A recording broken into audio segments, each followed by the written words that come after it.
We're living with so much uncertainty, and that opens the door for bad actors to undermine confidence in voting and the election results because of the changes that are happening during the pandemic.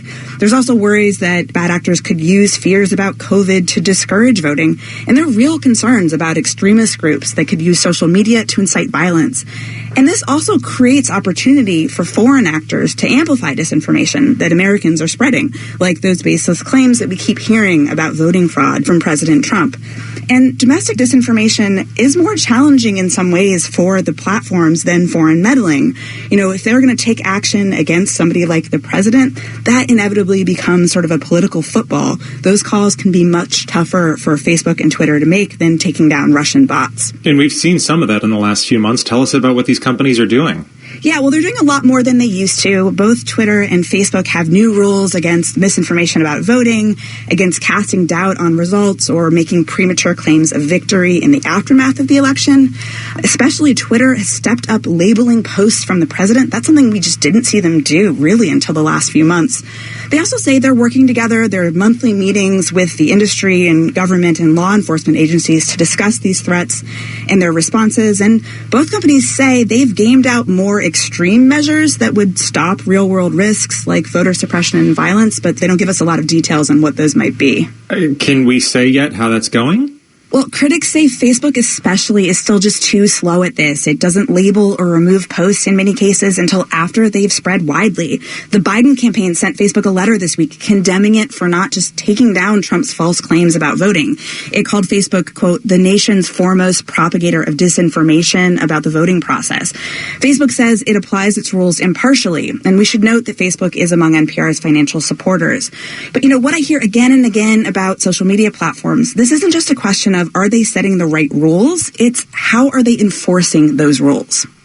And meanwhile, Greg, the president of the United States is repeatedly questioning the legitimacy of the election and saying things about voting that are just flatly false. How is that shaping this discussion? Yes, this has had an impact. The Russian goal for years and years has been to undermine the credibility of the U.S. political system. And now we have a president declaring at campaign events that mail-in ballots aren't credible, that this is the most corrupt election in U.S. history. It's a sharp contrast from what we hear from officials like FBI Director Chris Wray, who say election systems have been hardened, tested, and retested, and it will be extremely difficult to tamper with votes. As we enter this final month, do you expect things are going to get worse? Well, we should be aware of any potential surprises. Violence around the election is one big concern, but another is the fact that officials are saying we may not have a winner on the night of November 3rd, and the country shouldn't panic if that is indeed the case. That's NPR national security correspondent Greg Myrie and tech correspondent Shannon Bond. Thank you both. Thank you. My pleasure.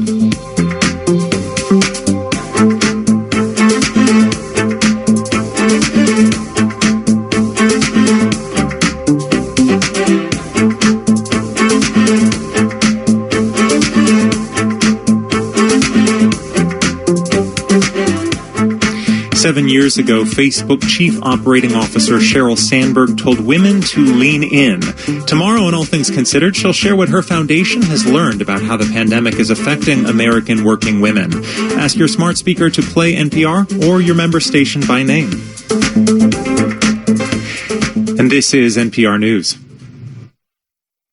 President Trump has attacked his opponent's political record. Joe Biden has been on the wrong side of history for 47 years. Biden says 4 more years of Trump would mean chaos. You are not safer in Donald Trump's America. I'm Audie Cornish. Join us tonight for NPR's